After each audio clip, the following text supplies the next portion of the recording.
bu ñu mel. ji ju ñu mel gàcce gu ñu mel kersa gu ñu mel.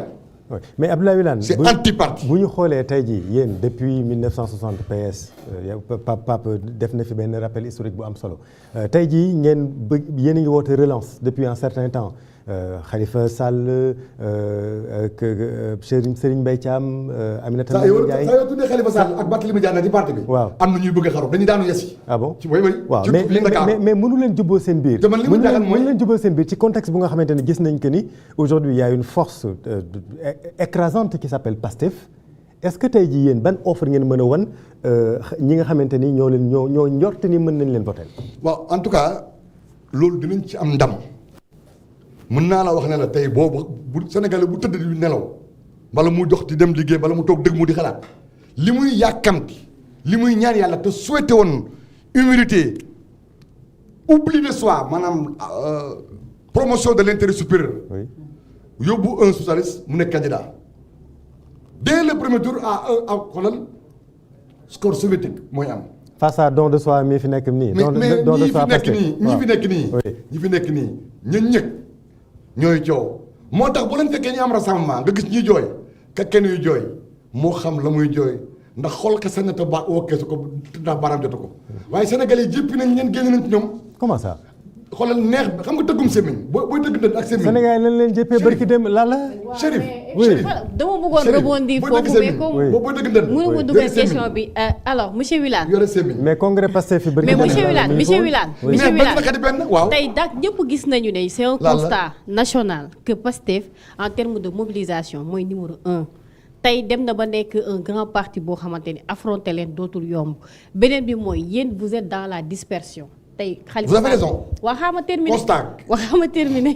alors Khalifa Sall jaar na fële Khalifa ak Barth séparé waat na démb seen assemblée générale bi yeggul léegi ci circonstances yooyu naka ngeen di amee résultat yu mais satisfaisant. li nga def décret nii dafa ñu war a amener à nous souvenir ñu fàttaliku suñu responsabilité xam lan mooy farata tey li sénégalais yi xaar ci ñun nekkuloon li xew keroog maison du parti li sénégalais yi xaar ci ñun mooy ku feral seen rongoñ ku leen wax ay une offre alternative ku leen wan une équipe plus vertueuse plus dynamique plus expérimentée plus capable loolu moo waral résignation bi nga xam ne nii moom la les sénégalais électeurs parce que ñi fal Pastef 54% ñuy wax il faut compter que entre 24-25% maximum bu fekkee bëri na ñoo ciy militant mais te militants yi sax am nañu commencé découragé ba dagg seen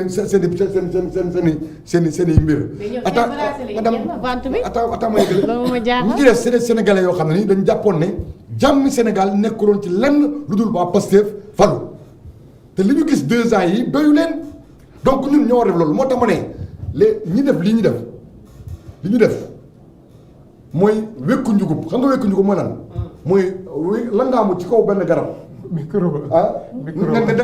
da ngay saw asamaan si te loo saw sa tegu sa kaw. jërëjëf dañoo gis Khalifa Sall mu organiser congrès am man mi maa fa demaloon voilà yow nga ñëw fa Aïssata Tall ñëw fa ñu bari ñëw fa ñu ne ok socialiste yi la famille socialiste ñu commencé dajalo nee naa la fi léegi xoolal cabaxal naa léegi ne saa yoo tuddee Aïssata Tall ci biir instance de parti socialiste pour jubóog ñoom mbaa nga dem am rencontre Khalifa Sall mbaa nga toog ak Barthélémy Dias même bu ñu waxee ne dañu war a ñëw seet si la boo ko dugalee ci yenn groupe WhatsApp bu sen bi nga gis ñu commencé jëful maanaam am na ñoo xam ne ils ont des problèmes crypto personnels avec ñooñu or Aminata Mbengue Ndiaye yàlla xam na ne moom secrétaire du parti du nekk candidat ci leen ku jekka la pour travailler au retrouvailles sociales moo tax ma ne fi mu toll li ma kilifa yi sama Sénégal wax kilifa diine yi kilifa aada loolu li ñu may wax depuis démb ak bëgg démb mooy boo demee ba gis Aminata mbaa nga gis waa parti bi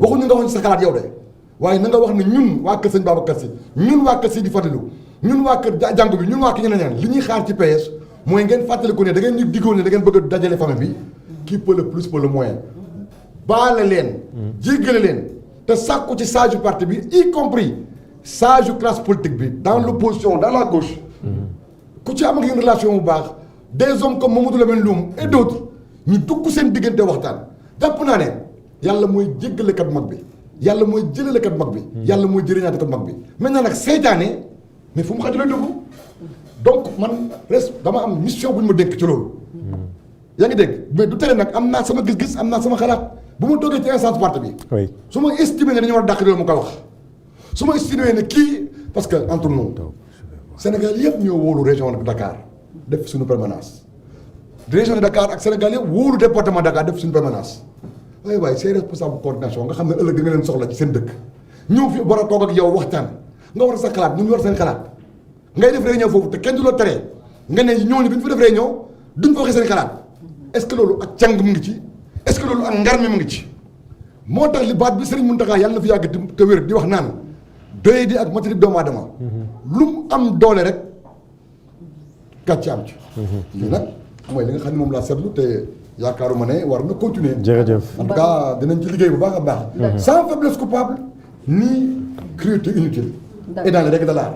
alors man nag sama tontu bi nga xamante ne daanaka mën nañu wax ni que mën na tëj débat bi sama question bi mooy tey jii nii ban place la jeunesse bi am au niveau du parti socialiste est-ce que c'est pas le moment de les mettre en avant ndaxte xool nañ ni que façon bi nga xamante ne dañ koy politiquer jamono jii nii dafa changer bu baax a baax yu bëri yoo xamante ne exactement mais non waaw conflit de génération exactement jël jeunesse bi non parce que Chérif non le pourquoi exactement le pourquoi parce que tey gis nañ ni que beaucoup de choses ont évolué beaucoup de choses ont changé et que gis nañ ni que jamono ji ñi nga xamante ne ñoo nekk au pouvoir sax ay jeunes lañ te dafa am façon boo xamante ne moom la ñuy defee politique waaw man mii di wax ak yow c'est à moins de 30 ans que je suis devenu maire conseil municipal conseil régional et puis nekk maire Abdou Diouf ban âge la nekk président du Sénégal 45 ans. ban âge la nekk premier ministre 35 ans. oui. Senghor bi nekk président amul woon 50 ans. kon ñun nous ne sommes pas un parti qui tue les jeunes. oui. on les forme on les prépare ils ont un cursus honorum kon. mais est-ce que vous les mettez forcément en avant dama la bëgg a xam ne la tey soo jëlee honorable Yaya Diallo. mbaa nga jël honorable Mame Bounama Sall mbaa nga jël mon très cher ami et jeune frère mon camarade Dibkor Faye. yàlla sinik xale yooyu ak ñi ñu àndal nga ñëw Kaffrine fekk fa ñoom Daouda Wilane Ndeye Siga Faye nga ñëw Kaffrine fekk fa ñoom Ndofène Coumba Diouf Coumba Ndofène Diouf ak ñoom Coumba Faye ñooñu seen morom seen maas ñoo leen gën a ñor ñoo leen ëpp jaar-jaar ñoo leen gën a way man yemul ma sa bopp ak ñi yore nguur gi de du président de la République au premier ministre en passant par tous les autres premiers ministres là qui bi dem ak ñëpp franchement mën naa leen jàngalu ne yore nu réew ci ko xam réew mi liggéey am jaar-jaar ak taxawaay ci àdduna bi. mais Abdoulaye. loolu en politique. rien ne se noue sur un plateau d'argent. ñun dañoo bëgg élection locale yi nekk occasion pour rajeunissement total. jeunes yi nekk. mais rajeunissement avec qui rajeunissement avec des 60 des gens qui ont 60 ans. li ngay wax noonu dama ne dans mon parti ñi ngay dégg ñi jàmbat noonu ñoom ñëpp moo ñoo mag. ki ci gën a nekk xale sax war na ma magee 19 ans. ah bon mais Serigne Mbaye Thiam magee ne ma 30 ans attends. oui 30 ans. li nga wax bi Serigne Mbaye Thiam en 2024 en 2029. oui non mais il aura 72 ans. waaw Serigne Mbaye Thiam moom ci boppam dafa. attendez moom taxaw na ne bëggatul dara. effectivement moom nee na bëggatul. comité bëggul secrétariat bëggul dara moo ko wax de. même si ce qu'il fait laisse penser à autre chose. oui Alioune Ndoye moo ma mag moo Macky Sall maase. yaa ngi dégg wàllu mu la. waaw attendez Mamadou Moustapha Mbaye moo ma mag Ousseynou Keita. non mais question 80 et quelques années déglu rek ma la.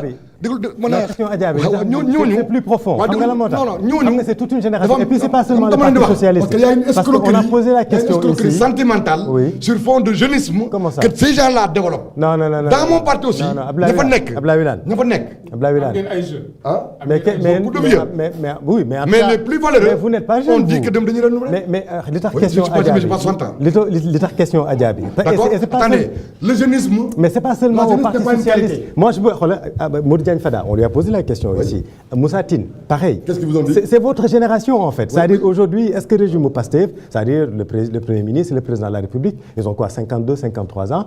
Au-delà même de l'âge, ils ont amené une nouvelle forme de faire de la politique. xëy na ci côté boobu la ñuy waxee. Cette nouvelle forme de faire de la politique n'est pas bonne. Ah bon? Mais à tel point qu'ils ont pris le pouvoir. qui marche même si c'est pas bon. Ouais, mais justement loolu c'est la mode et le propre d'une mode. Oui. C'est de dépérir et d'être dépassé. D'être démodé. mais monsieur Wilane est-ce que mën nañu xaar ci seen congrès bii di ñëw ngeen am benn secrétaire général boo xam ne il aura au moins de 35 ans. mooy de. 35 ans wala plus wala.